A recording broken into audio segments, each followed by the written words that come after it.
जय श्री जगन्नाथ। राधे राधे। तो सांग मैंने चलतु आज गोटे न्यू रेसिपी बनैबा।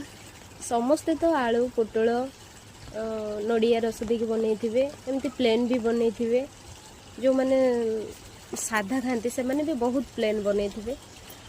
तो आज मुझे गोटे रेसिपी बनई जोटा आप थे बनइले कहे वाओ सीटा पुणी कौन तैयारी कर दही आलू पोटल। तो ये रेसिपीटी आपको देखापी केमती लगुच तो कमेंट कर जनइबे। जदि फुल रेसिपीटी दरकार ताहले मते कमेंट सेक्शन में जनइबे। मु आपको फुल रेसिपीटी शेयर कर।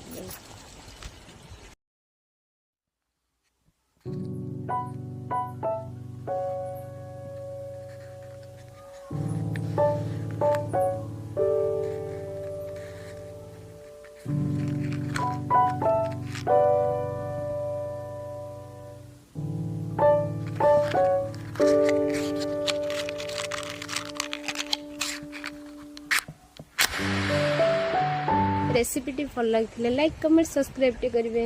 Love you. जय जगन्नाथ। राधे राधे।